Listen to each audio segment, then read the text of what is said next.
Good evening, everyone. My name is Angelica Devon, and I am an officer of the Student National Education Association. I will be serving as the facilitator for tonight's session, and I will be monitoring the chat box throughout. My co-host is Zelia Marie Rodriguez. Before we continue, I would like to go over a few housekeeping rules. Please keep your mic muted, type all of your questions into the chat box, and there will be time during the presentation dedicated to questions from the chat box. Today's presentation will be led by Mike Alba and Jason Lobley from Brevard County Public Schools. Without further ado, the School of Teacher Education and Student National Education Association presents Restorative Teaching Practices. All right, well, thank you. That was an awesome introduction. We are so excited to be here. What a great group. I appreciate you guys taking the time to spend some opportunity to kind of learn a little bit more about our district and this topic. And I'm sure at the end of our time together, you'll feel like you've gotten some valuable information that's going to help you in the future. Before we get to some of our topics, I thought it would be nice to kind of just do a quick kind of rundown as far as who's on the call and, if you're elementary, secondary, and in what year you are. So if you can just, I'll kind of go around, I can see your names, so I'll just call you guys out. And then when I call you, if you can unmute your mic, and then if you can just tell your name and then what year you are right now at school, and if you're elementary or secondary. So I'm just going to go in order that I see you.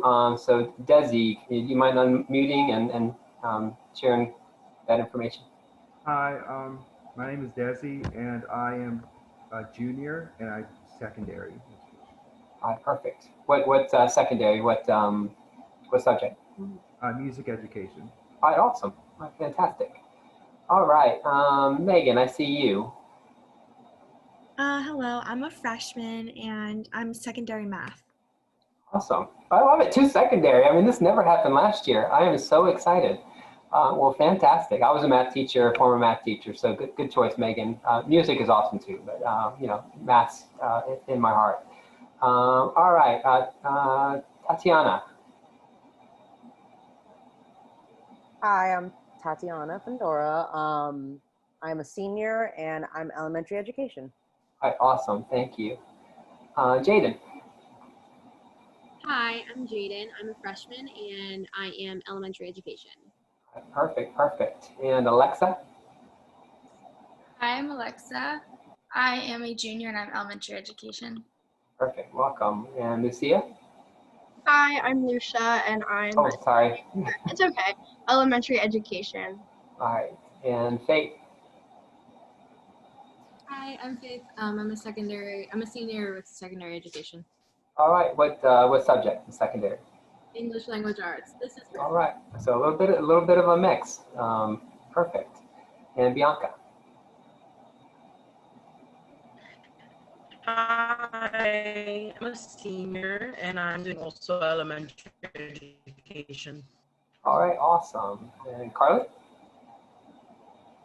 Hi, I'm Carly. I'm a junior and I'm in elementary education. All right. And all right, I'm gonna totally mispronounce this name. So Eartha, is that correct? Yeah, Eartha. All right, perfect. You're smiling, so that's all right. Perfect. Yeah.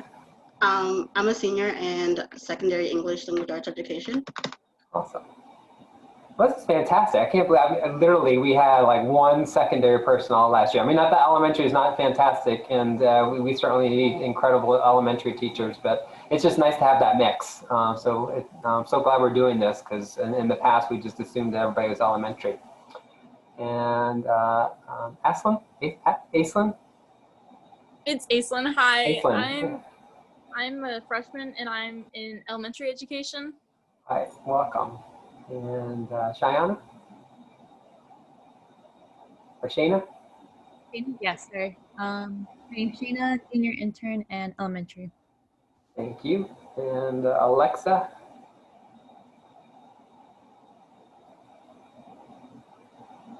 Maybe she's not on. And Trishelle, are you on? Yes, I'm Trishelle. I'm a junior and I'm majoring in elementary education. All right, thank you. Well, I appreciate it, guys. I think it really does help kind of gear the talk, knowing who's in the room and what their interests are. I'm going to share my screen real quick because I just want to, let me do this. And let me get over here. So just a little bit about kind of who we are in our district. We did the introductions. I'm going to go over a quick, 2-minute district overview, and then we'll get to our keynote speaker, and then we'll hopefully have time at the end to ask any questions that you guys may have. So Brevard County, hopefully you know where it is. That's where Jason and I work, and we're over here in the east coast of Florida, so over there in red. I grew up in Seminole County. I went to Oviedo High School, and went to college at UF, and that's where I met my wife. And then she had an internship, and that's where we ended up having to go after we graduated. And we got her placement letter, and it said Melbourne, Florida. And I was like, where in the world is Melbourne? Neither of us, she grew up in Winter Haven. Neither of us knew where Melbourne was, 26 years ago. I don't want to assume that you guys, know exactly where Brevard County is. We got Melbourne, Cocoa Beach, kind of our big areas. Palm Bay is also a big part of our district. So you can see we're really long districts. We are like 72 miles long. So we got lots of, what's nice, we got lots of intercoastal waterways and beaches and all that. And we're not too far away from all the fun stuff that you guys experience in Central Florida. Just a lot less traffic. No I-4 here. I don't know how you guys do it every day. Of course, that Aloma traffic is terrible too by the university. So just a little bit about our background. We're the 10th largest district in Florida. We're about a little bit bigger than Seminole. We got about 74,000 kids, just to give you a little taste of our district. We have 57 elementary schools, 12 middle schools, 16 high schools. We have 5 7 through 12 secondary schools, where we have middle school and high school kind of combined in the same campus. So it's kind of unique to our district. I don't think many folks have that. And all I would say is just, you guys are going to have your pick, right? I mean, teachers are in desperate need. So you guys are in the driver's seat. So you guys have, it's awesome. You guys have an awesome position to be in. So just know that you can take the time to research the district, right? Just don't automatically take the first job offer, or always tell them you want to think about it, because you can probably just write your own ticket to any school that you want that has an opening, because there's that strong of a need for teachers in Florida. So that's a great position to be in. So make sure you research the districts that you're going to apply to. Don't just take the easy way out. Just because you're familiar with a certain district, don't just assume, well, this is for me, right? There's a lot of options out there, a lot of great districts in Central Florida. So just make sure that you're doing the research and you're finding the right fit for you, right? Because you want to be happy, right? This is your career. It's a tough job, very rewarding job, but you want to be happy in where you're working. So one thing that we like to tout is we have nice small schools, right? We've got some middle schools that are like 400 kids. It's kind of unheard of. We have some elementary schools about that same size. So if you kind of like that smaller community type of school, then take the time to check us out over here in Brevard County. And our high schools are around 1,500 to 2,000. Yes. Well, correct? Yes, so yeah. Relatively small in comparison to Orange County. Yeah, so our biggest high school was Vera High School. I was a principal at that school for 4 years before I came here. So we're about 2,100. Us and Null High are our biggest. So even comparatively speaking, you're correct, Jason. Thank you for pointing that out. And here's some of our demographics of our students. And we've got a lot of information on our webpage if you want to explore more about our district, or now you've got some contacts, right? So give me a shout out and I'll get you any information that you want. So I'm going to turn it over to Jason Lobley. He is the coordinator of student support services, and he is absolutely the expert in our district. He's been doing this for many years and supports both elementary and secondary schools to implement restorative practices, whether they're just getting started or they've been doing it for years. He is our resident expert, and every time I hear him, I learn something new. So I'm looking forward to what he has to share with you. So I'm going to stop sharing my screen, and I am going to turn it over to Jason. All right, thank you, Mike. Just give me a quick second to get everything, get my screen visible for you guys. And I've got to remember to share the computer sound, and I'm going to optimize my screen sharing for the video clip. And let's hope you guys can see that. Can you guys see my screen that says restorative practices and overview? Yes. Awesome. Okay. So again, my name's Jason Lobley, and I'm a coordinator for Student Support Services. We are under the Student Services umbrella. We support school behavior support. So I oversee school-wide positive behavioral interventions and supports, or PBIS. You guys may have heard or are learning about some of that. And I know one of your hosts mentioned some things about what they were doing. It sounded very PBIS-like to me, so I appreciated that, and I actually stole her idea. So in addition to the PBIS that I oversee, I've been working on, and I started PBIS about 10 years ago in Brevard, and that's not anything brand new that I've created, but it's a state and national framework to support behavior and teach school-wide behavior expectations across the school campus and provide a tiered continuum of support to be able to address behavior for all students. So in addition to that, a few years ago, we started scaling up social emotional learning.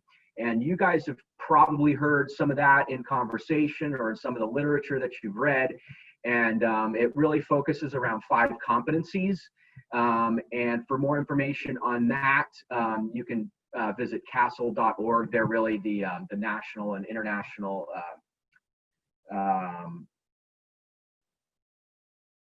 experts on that. And we're following, Brevard Public Schools is following that Castle model. So within that, and also my department oversees school mental health. So there's a couple years ago, we have the state has required mental wellness classes and things of that nature. So my department is working to scale up those efforts and address anything from whole school mental health initiatives to all the way down to the more supports for kids who need more very, very intensive mental health needs. Addressing, we address suicide risk inquiries, threat assessments, individual mental health counseling. We also work with our outside community outside agencies to help address mental health needs of students. So within that big broad continuum of supports within that Student Services oversees, restorative practices is a piece of that. And I need to give some credit to my colleague Kathleen Erdman, who did the bulk of this presentation. She and I put this together, but I can tell you she did a heck of a job putting this together. And this is really the same presentation that we're sharing with a lot of our schools. So as our schools go in and get trained, we give them this to share with the rest of their faculty that was not able to attend the training, to help give them some context and really the big picture about what restorative practices look like and how to implement in their classroom. So shout out to Kathleen. She was not able to make it today, but hopefully I can do her justice in sharing this information. Okay, so let's get rolling to the next slide. All right, so let's review the objectives for today's presentation. We'll be discussing the why, the what, and the how, so we know more about how restorative practices can benefit the school community.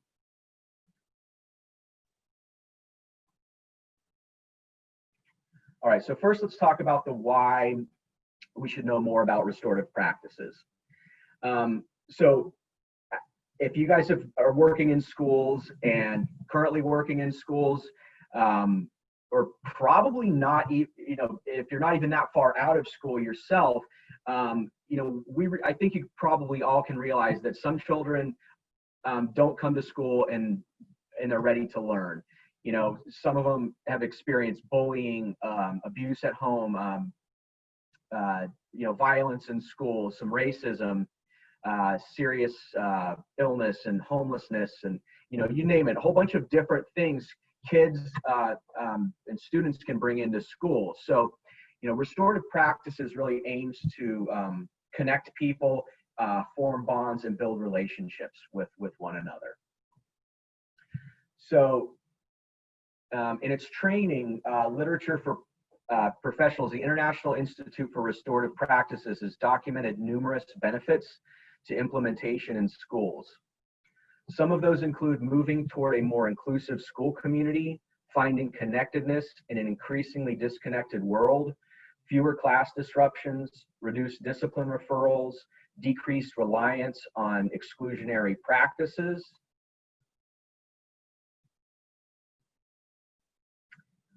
Data from schools who had implemented restorative practices include significant reductions in misbehavior and punitive discipline in grades K through 12, improved teacher-student relationships in classrooms with high level of restorative practices implementation, and evidence that this improvement tends to narrow the racial discipline gap, a concern in schools nationwide.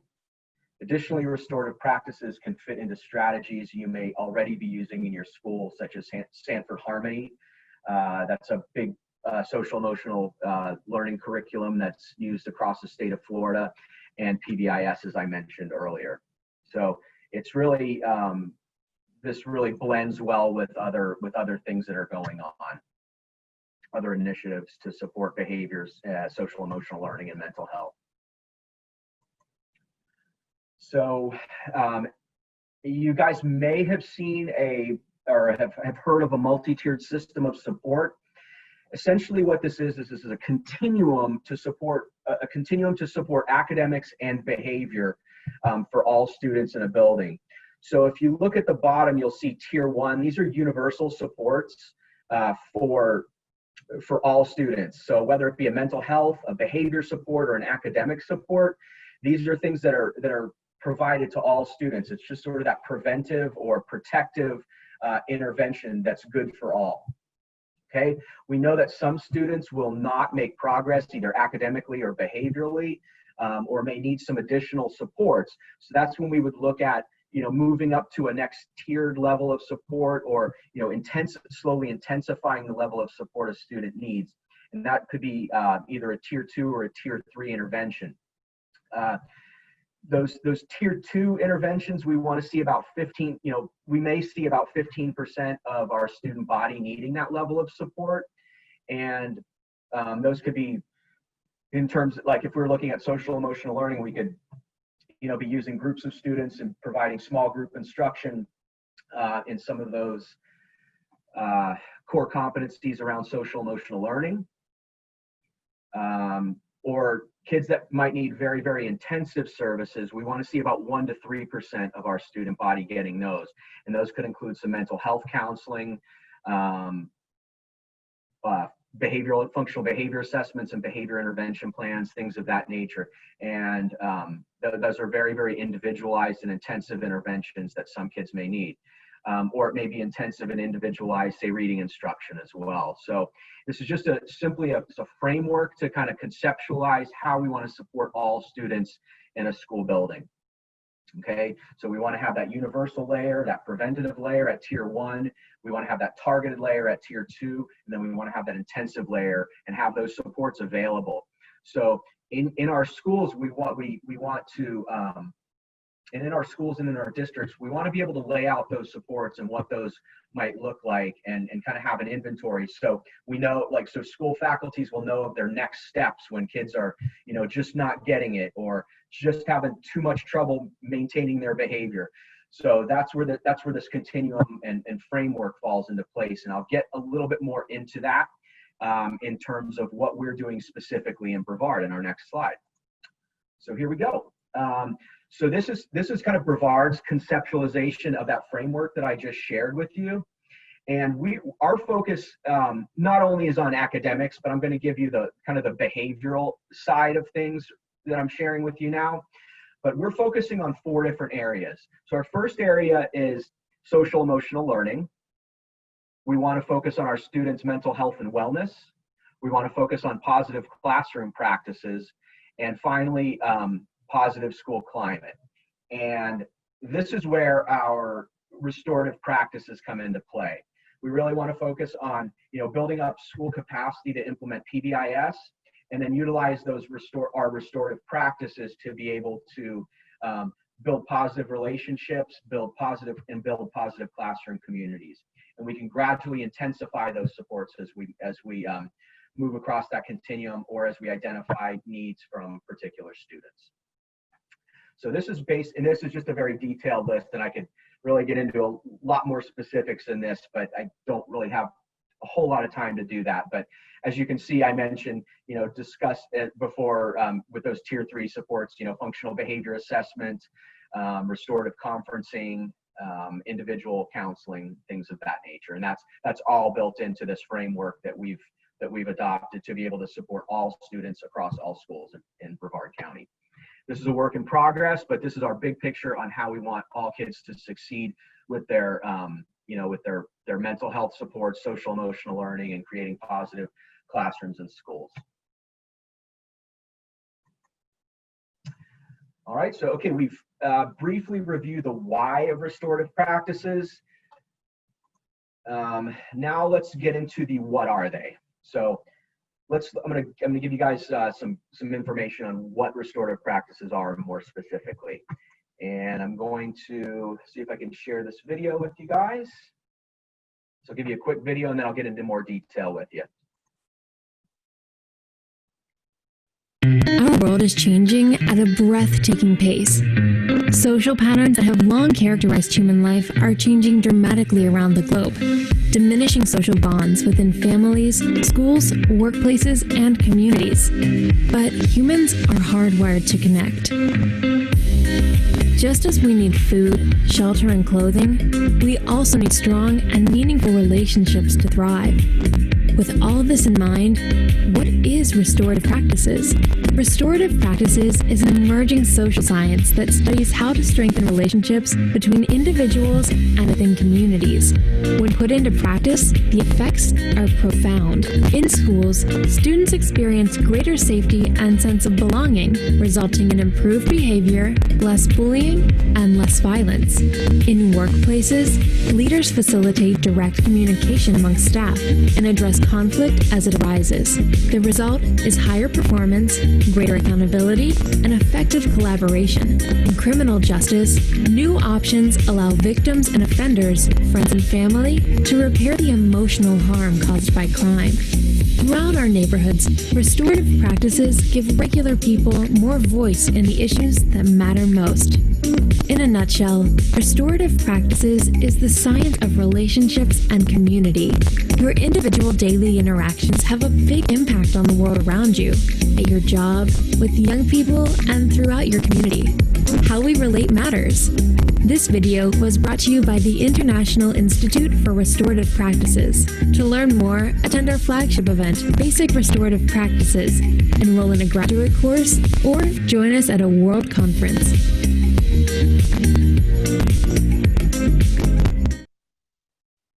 Our world. Okay. So what are restorative practices? I think that video illustrated it pretty well. But for definition purposes, restorative practice is a social science that studies how to build social capital and achieve social discipline through participatory learning and decision making. And this was cited through the International Institute for Restorative Practices. And this is the company that comes in or the organization that comes in and trains our schools and the staff members in our schools. Kathleen and I are actually next week getting certified as trainers. We've got a training all next week, and we're going to be we'll be then delivering the training to our up and coming schools. So looking forward to that. Restorative practices puts its primary efforts into proactive strategies, or that prevention strategies, that precede any harm that might be done. Okay, and this note down here, it's you cannot repair relationships that you've not built. So that's the purpose that's why we really want to focus on that preventative and that protective end of things prior to getting into that more responsive things. And I'll get into that in our next in our future slides. So going into further detail, restorative practices falls into two categories: proactive and preventative. Proactive preventative measures or reactive or responsive measures. Many people think restorative practices solely as responsive or restorative measure after wrongdoing has occurred. But for a school to be fully considered fully implementing restorative practices, they should be using techniques in both proactive and responsive categories. So by having the proactive strategies in place, students will be building the relationships and the social capital necessary for the responsive practices to be most effective. So essentially, the more time you spend here, the less time you'll spend here in the responsive areas. Okay. So it's also important to realize that using restorative practices is not a fad or a temporary trend in the education world, a disciplinary tool, and it's not therapy or counseling. So now that we've reviewed the general definition of restorative practices and the proactive and responsive categories of practice, let's review its supporting framework. The International Institute for Restorative Practices has identified several concepts that it views as most helpful in explaining and understanding restorative practices. And they are right here: the social discipline window, the 9 affects, the compass of shame, fair processes, and the restorative practices continuum. Typically, we think the range of possible responses to misbehavior or wrongdoing fall on a limited linear continuum. This continuum illustrates how our society perceives possible responses to wrongdoing. The punitive response, which is commonly found in traditional disciplinary approaches in schools, limits educators to a simple choice: to punish or not to punish.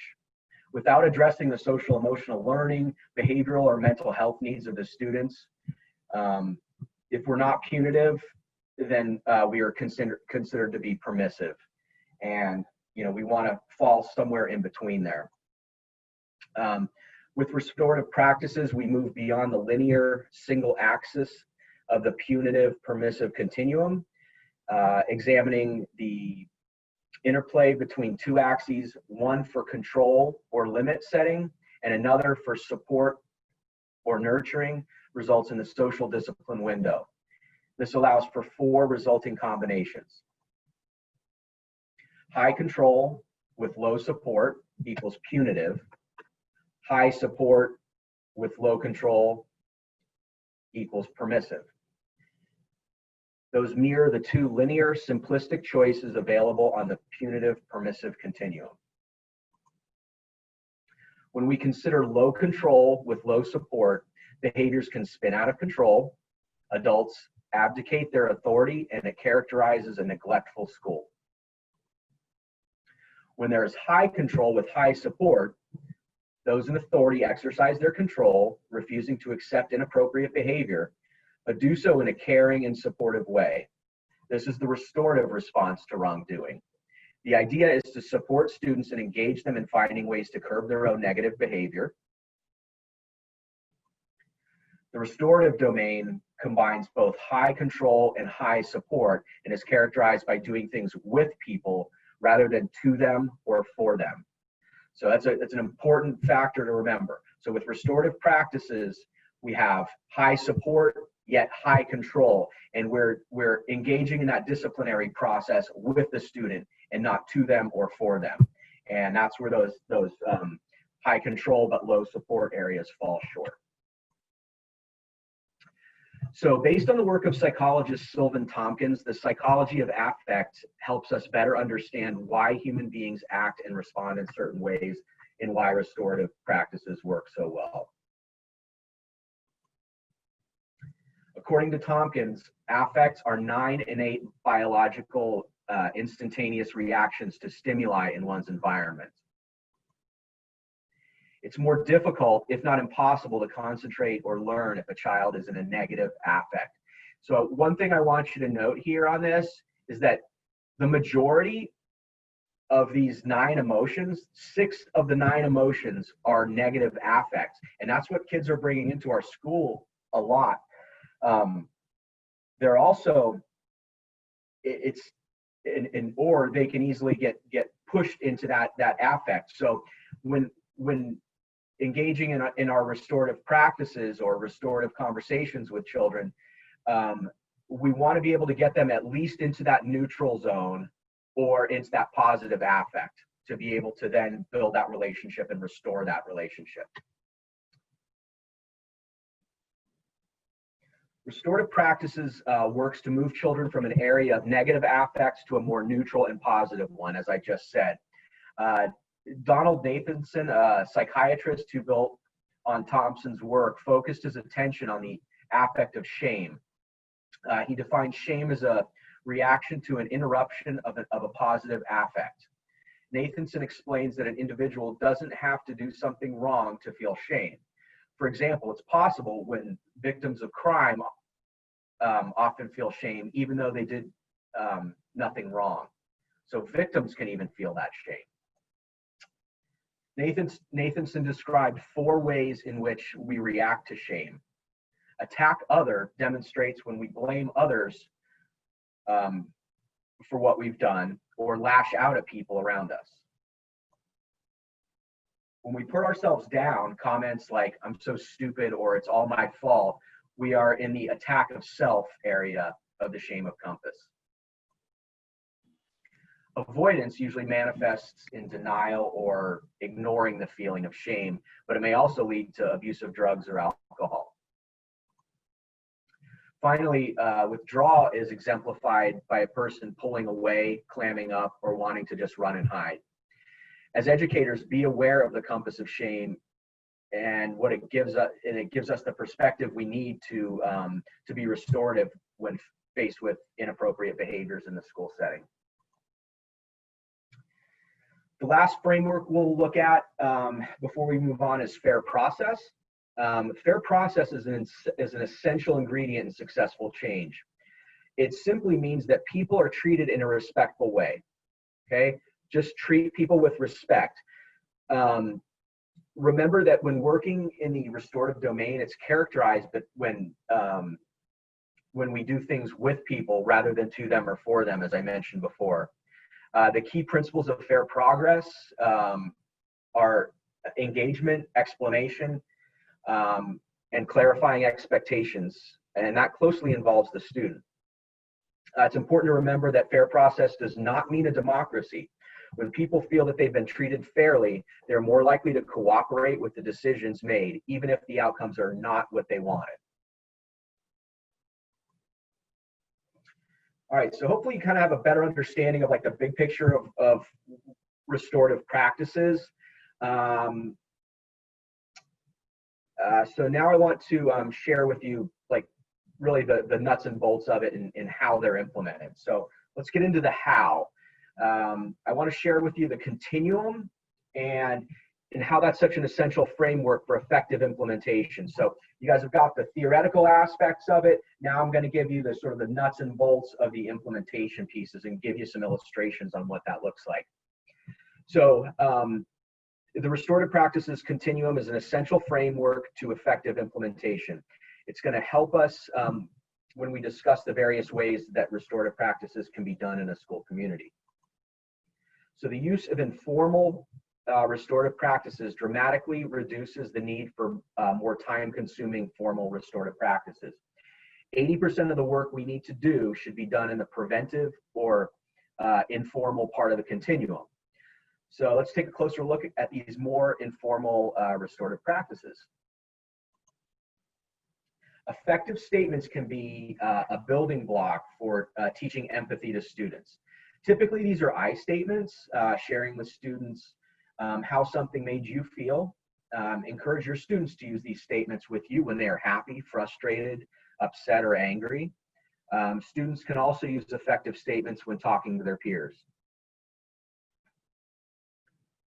And here's an illustration kind of based around a PBIS type of example. So you'll have your school-wide expectations, and as I mentioned, you can use these to, you can use effective statements to tell about how you feel when you're when students are doing something well. But you can also use those I statements or those effective statements when you need to correct some behavior that's going on. So here's an example about being respectful. So Gary helps Fred by holding the door for him while he walks into the classroom. You know, one example you might want to say is, I feel happy to see Gary being respectful by holding the door. And we've got another one over here. I'll get into the safe one real quick. Johnny is running in the hallway and bumps into Jose.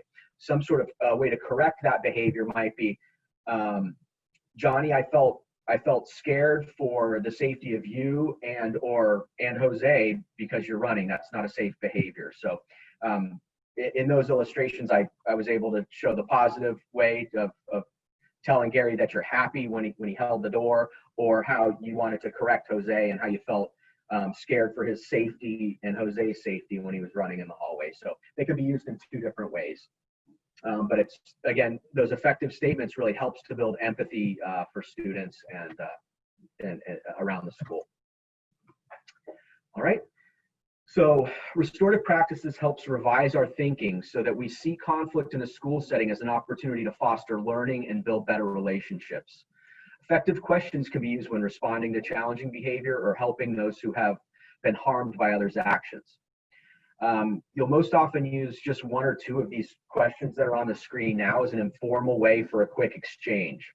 And these don't fall into one particular linear format, but you know, as you can see, the restorative questions, one are for responding to challenging behavior, and then the other side of it could be for helping those who are harmed by another person's actions. So depending on who you're talking to, you can use a different line of questions.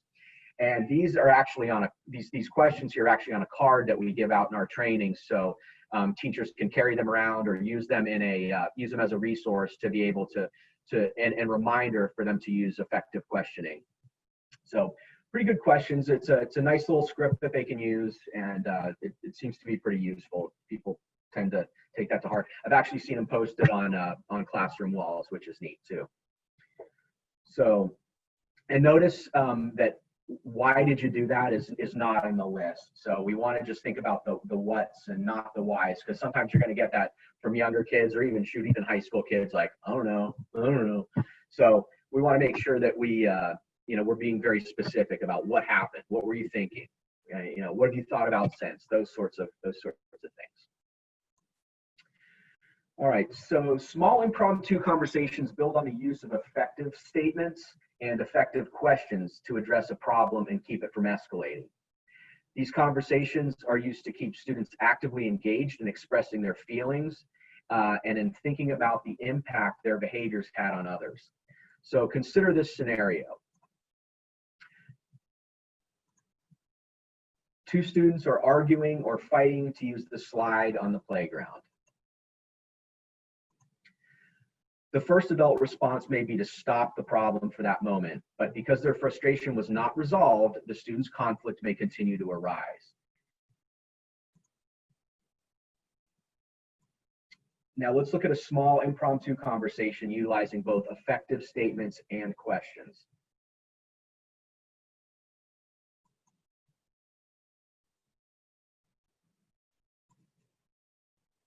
So once the student answers, the adult moves on to another effective question. And to keep the responses on track, use statements like, we're talking about you right now. And you can even repeat the effective question.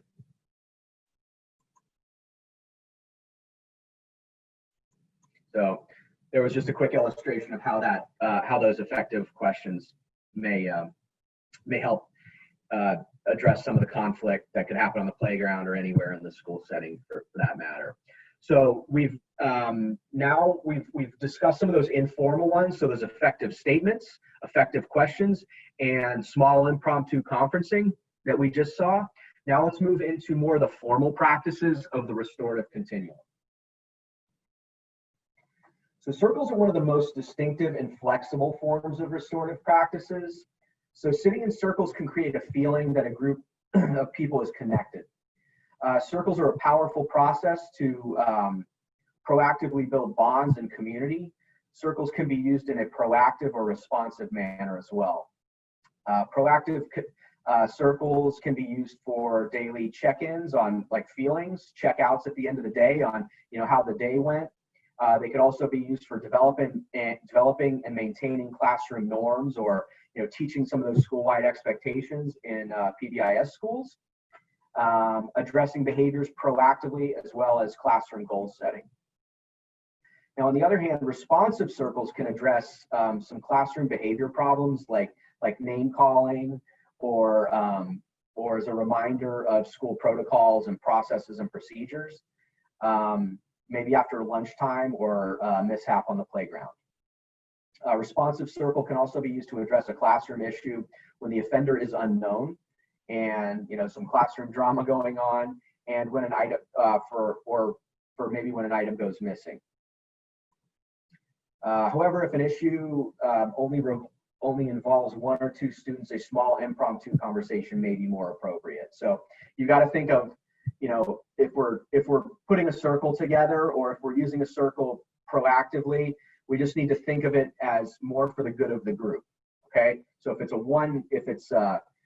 it's just a couple of kids, those impromptu conversations can be really be a good tool to resolve some of those issues just between 2 or 3 kids. All right, and I'm going to show you a quick video on what a community building circle might look like.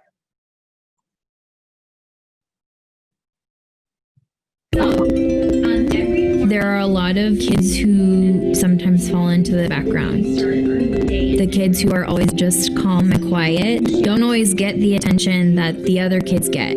One of the ways that I ensure every student's voice is heard in the classroom every day is by having an opening and closing circle. Meet me in our circle. We have circle agreements that have to do with respecting one another, listening to one another, being open to hearing what everyone has to say. Speak respectfully. What is your favorite thing to do with your family? I ask a question that has to do with family or life, and we have a talking piece that goes around. My favorite thing to do with my family is spend time with them. Every child has a moment in the day where all eyes are on them. Watch movies. It's a great way to build community. We get to learn things about each other that we wouldn't learn naturally just in the school setting. What I like to do with my family is going to the mountains and stuff.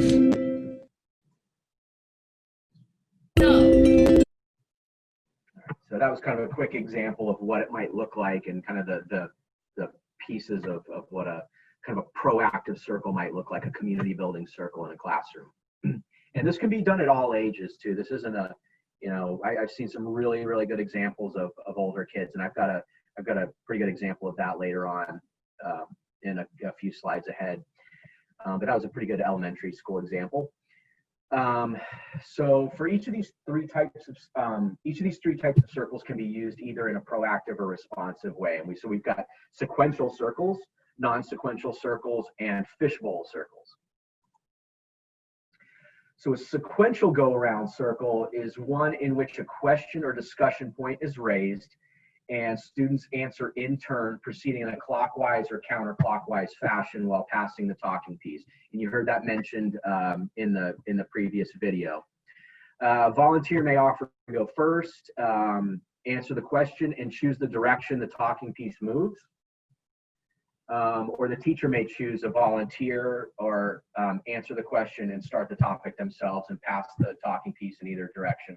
Just really depends on kind of the culture of the classroom, how evolved the class is, and how mature the class is to be able to handle that. But at first, when you're first starting these, you're going to see some goofiness involved, but it's a matter of establishing those norms and establishing that this is a process in our classroom.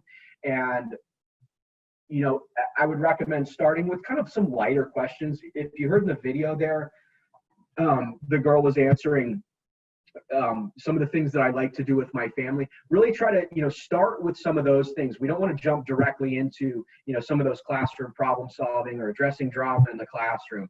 We've really got to create that norm of the circle and showing the students the power of that circle. So I would just recommend, starting in a more lighter fashion rather than jumping into something serious. So the most important benefit of a sequential go-around circle is that it provides a voice for all students, including the quiet or shy children, by providing a space for all students to contribute. The applications of a sequential circle are limitless. For example, you can do a feelings check-in with students to gauge how ready they are to learn that morning or how confident they are with a new academic concept. So really a good tool to kind of do a check-in and see where your students are, and you'll be able to find out, hey, I need to treat little Jason with, be gentle with him today, or, maybe he's not ready to rise to the occasion, and we need to it may give us an opportunity to pull a particular student aside and figure out what might be going on with that student. So good tool, bunch of different applications, but really it's important to start to establish that culture of the circle. So non-sequential circles are more freely structured than the sequential ones. The conversation proceeds from one person to another and in no fixed order. You're still going to use that talking piece, and then that talking piece will be, passed along to the person who's talking. And this type of circle allows for a discussion to evolve organically and can be used effectively for problem solving as well. Some things to remember when using non-sequential circles are ground rules should be established so everyone understands the format, and the format can vary depending on the activity. The amount of structure also depends on the maturity level of the students. Teachers know their students best, so they should use their best judgment when deciding on how strict or how flexible the ground rules are on that non-sequential circle. Unlike the sequential circles, not everyone is guaranteed a chance to speak, so you might want to consider concluding that non-sequential circle with a sequential go around in the activity if you have a class that really wants to get their voice heard. So just a quick tip in there for you on the non-sequential ones. And then the last type of circle is a fishbowl circle, and you can see the illustration here. So it allows the inner circle participants to be active in the problem solving discussions, while those in the outer circle are observers. Fishbowls can be structured entirely for the observer's benefit, so they can witness or learn about a specific process. When a fishbowl circle uses an empty chair, as you can see in the illustration, observers from the outer circle can opt into the inner circle and provide feedback too. So these are good for problem solving with a smaller group that might not be that might be good for the group. This definitely needs to be a good for the group type of conversation, but it might be a smaller group discussion, and then that empty chair allows people to check in and check out of that inner circle that's really working on that, whatever the issue is. All right, so our next slide, I'm going to share a video, and this is about 8 minutes long, and I only have a couple of minutes, so we might just run a couple minutes behind if that's okay. But I think this is a good video from a classroom of older students in Ireland. Sorry about the noise.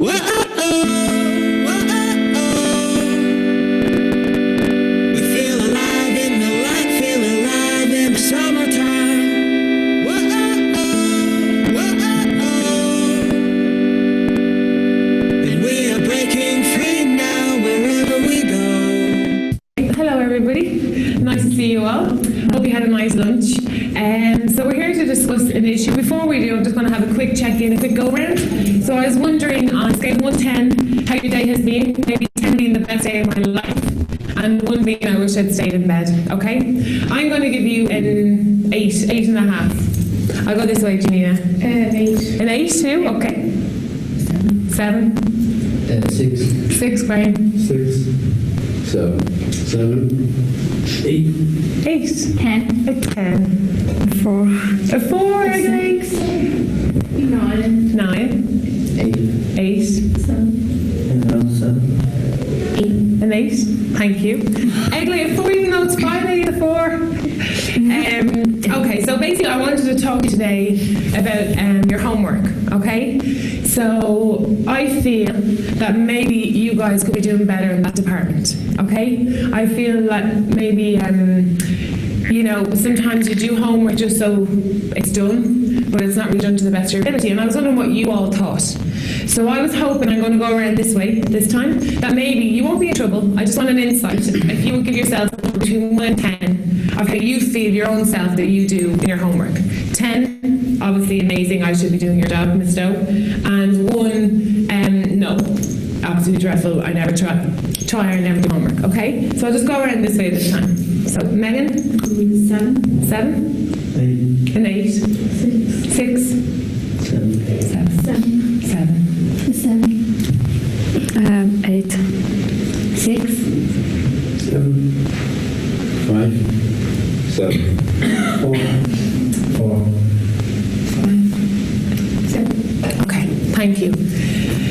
Okay, I think that's probably a pretty fair estimation. Now, I consider you all having the potential of a 10. You know, you guys would have, you could do the best that you could be, or do the best that you know, make a big effort, do the best that you can. So I was wondering if maybe you guys could come up with reasons why you weren't a 10. You know, why didn't you get a 10? And like I said, you're not going to be in trouble. I just wanted to open the discussion. So if anybody would like Sophie, they can give me the nod. And would like to start us off. Rachel, that would be great. Thanks, Rachel. Just that idea of doing homework, just do it to get in trouble. Okay. So maybe you're not doing it to the best of your, just so you're not in trouble with me or whoever. Okay, thanks, Rachel. Tired after a long day at school, just can't be there for them. Okay, okay. I think Corey had his hand up there. I just wanted to get it away. Okay. I'm just chilling. Okay, fair enough. Thanks, Corey. I just had too much stuff on my mind. As a sixth year, you mean? Yeah. Okay. The attendance. Okay, great. So you're kind of lost with your homework then by the time it comes around? Okay, thanks, Graham. Any other reasons why? You say that's a fair estimation. What about anybody you know, find it distraction? Sometimes it's hard. That I know myself, I told you all that I was studying back doing my master's, and I find that you know, if I have my phone on or if I'm around anything like that, I find it difficult. Does anyone else find that the same? Yeah. Okay, so what I was hoping was that maybe this time we're going to try and come up with solutions for the problems. We've established what the problems are, what the barriers are for us, and maybe we can come up with solutions of what we could do to try and fix the problem, to improve it, okay? Can anyone start us off on that one? Amy? Thanks, Amy. To do it straight after school would be. Okay. Why is that? So you're still in school. Okay. It's done and over with, so then you can chill out and enjoy your evening. Okay, thanks, Amy. Megan? The school has after school study. Oh, right. For 6 years and 3rd year, so no. Are you doing the after school study? Not yet, but I will. Okay, I think that's a great idea. Anybody else? Go to the library after school so you don't get distracted by anything. Good idea. It's a quiet setting. Try to get a friend's help. Okay. Okay, that's a good idea. Do it in free class if you have any free classes. You mean a study period, Rachel? We don't have free classes in school. A study period, yes. Okay, good. Ask the teacher if you're stuck on it, so they'll help you, and if you don't understand the things, then if you ask the teacher, they'll help you. Do you find that happens sometimes? Okay. So you need to ask the teacher before you leave the room. Can you clarify this? Yeah. Because sometimes people, when they're talking in class, they're definitely not sure, so just ask the teacher. That's a good idea, Amy. Phone, Facebook and all that. I think that's great, Terry. That's what I had to do. Phone off or in the other room so you're in a different space. Because it's so hard if the phone beeps. Or what's that, you know? Or you're watching Judge Judy and Neighbours is on next or whatever. You know, you don't want to leave the telly. I think that's a great idea. Okay? Okay, so thanks for all those suggestions, right? That's what we're going to try and put in place maybe.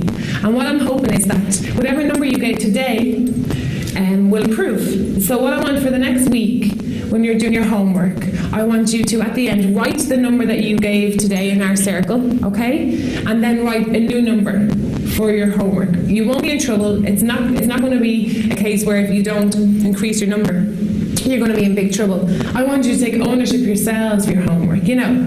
So that's the plan, is because it really serves you. You know, it's not just to ha ha ha, you can't chill out and enjoy yourselves. It's for us to learn, you know that, okay? So I want you to write a new number each day after you finish and complete your homework, just so you can see yourselves and gauge yourselves where you're going. Is that a deal? Yeah.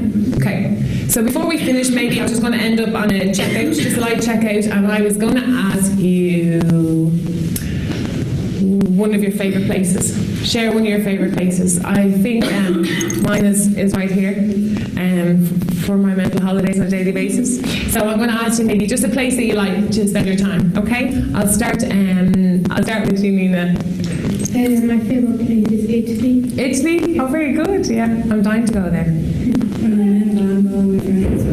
Playing in the van? Very good. Thanks, Amy. I'm in Edinburgh.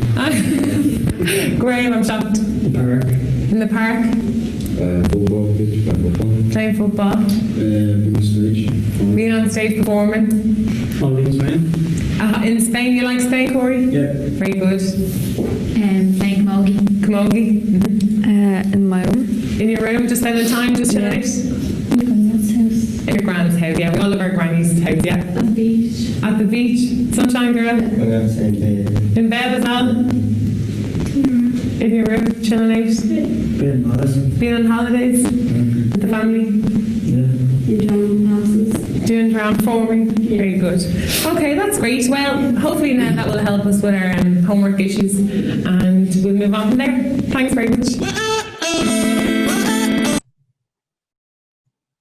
So I really love, like, she's just a natural at it, did such a fantastic job.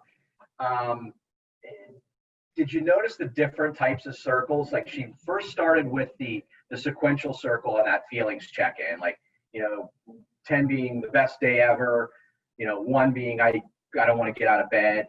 Next, she moved into that non-sequential problem-solving circle. So she started kind of positive and then addressed the problem in that non-sequential way. And as they were starting to go through that, I noticed that they were, they became more honest as the process unfolded a little bit. So I thought that was cool. Another thing to note in there, she used the affective statement. She said, I feel about, when she was addressing that homework.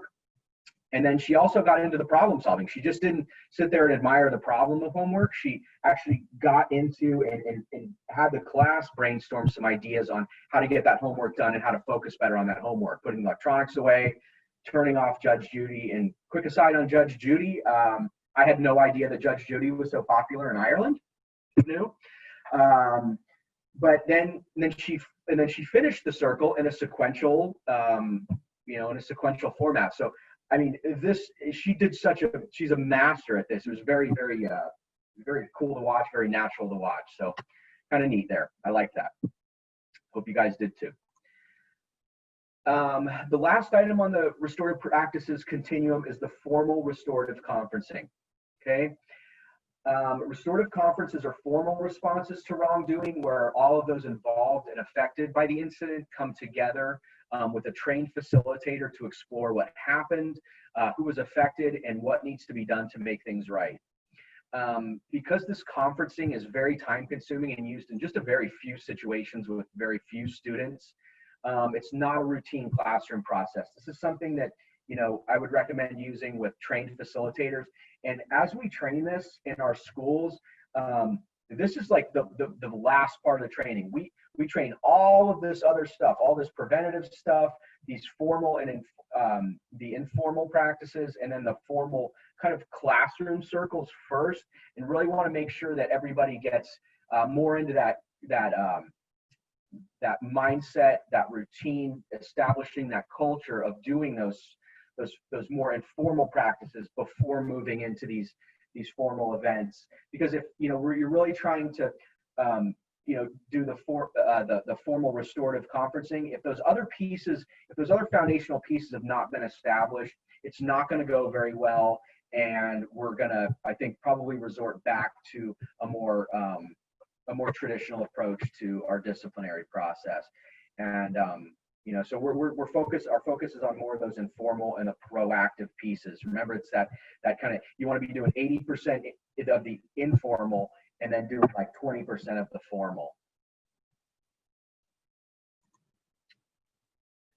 So we've kind of reached the end here.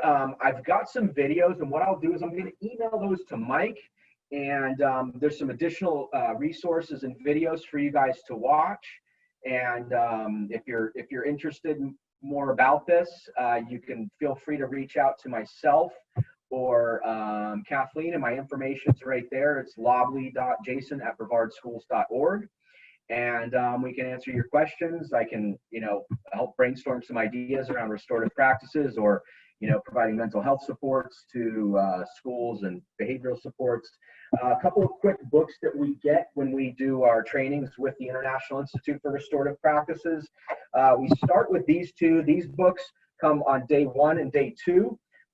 We start with the Restorative Practices Handbook. Hopefully you guys can see that. I can't see you guys on the other end. So anyway, so we start with the Restorative Practices Handbook, and then the other one is Restorative Circles in Schools.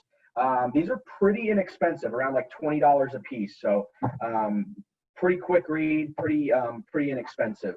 And then the last book is for days 3 and 4 of the training, and that's the Restorative Conferencing. And this is the more in-depth. As you can see, it's a little bit more it's a bigger book, heavier book. So just keep in mind, I think I just really want to end with, we really want to start, establishing the culture of circles and those informal restorative practices prior to getting into the more of the restorative conferencing. And I think we've really got, we've got a good plan. We're training about 10 schools a year to implement, and we'll be starting our next cohort of schools in the spring once we can get our school teams together and working together. So thanks very much, and I appreciate your attention. Thank you, Jason. I appreciate you taking the time to do that. I know it was a challenge to cram a lot of information in a short amount of time, so well done. I think it's interesting when, as you guys go visit schools, whether they're quick observations or you're doing an internship, I would challenge you to see what kind of conversations the adults are having when kids aren't, doing what they're supposed to be doing. Maybe there's misbehavior, or maybe there's academic, they're not being successful academically. Where does the conversations go with the adults? Do the adults sit and say, and then start trying to problem solve? What is it about that's happening with either in the classroom structure or the climate where the kids aren't being successful? Or are the adults immediately kind of pointing and blaming the student, right? Or things that are happening to the student? Maybe it's the student's family or the parents or whatever it might be. Because if the adults on campus aren't the ones problem solving and trying to figure out how to meet the needs of all the kids, if they're not being successful, then the students don't have a lot of a chance to see improvement. And the restorative practices definitely won't occur if the adults on campus are not trying to find any means possible to reach those kids. So restorative practices are a great way for the adults to kind of problem solve together and try to create that classroom environment to help your kids be successful, and all your kids be successful, not just a few that are good at school, right? So hopefully you found this time helpful. You have Jason's email there, and I'll put my email in the chat box here in just a second if you need to contact me for further information. We've got a couple other trainings coming up. We have one October 8th, the next week on FERPA. So it's probably not a topic you hear a lot about, but it will certainly be something probably worth your while, keep you out of trouble, right? When you get your first classroom, you don't want to break any FERPA requirements. We've got technology integration on November 4th, so definitely want to hear that. And then classroom management, we've got another classroom management talk coming up November 19th. So hopefully you'll take the time to check us out later on this upcoming semester. hope you have a great rest of the semester. Good luck on your courses, and thanks for sharing this hour with us. Does Thanks, anyone everybody. have any questions for the presenters?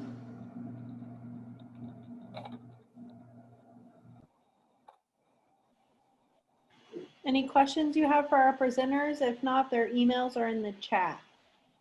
And you guys, I just put, I just put the optional videos in the chat box for you guys. There's some links to some YouTube videos if you want to learn more about restorative practices. Let me see if I can.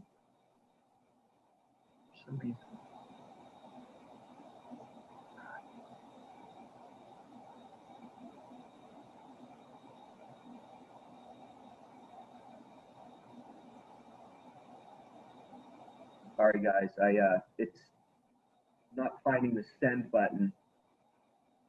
Hold on. Let me try it again.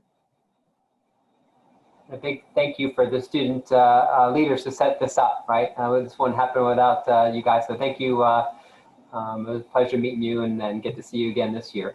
It's always a pleasure.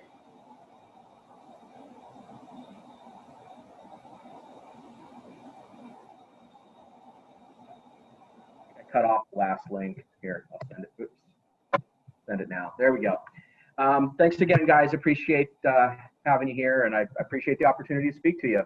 Hopefully I could give, at least when you hear restorative practices in schools, you'll have a little bit more of an understanding, and maybe you'll be asked about something like that in an interview, and you might remember a couple of sound bites. Yes, definitely. And we will send out the links that you just sent to our members at least, and anybody that completed the Google form for attendance. Okay. Thanks, everybody. Thank you. Thank you, Bye, guys. take care. Bye-bye.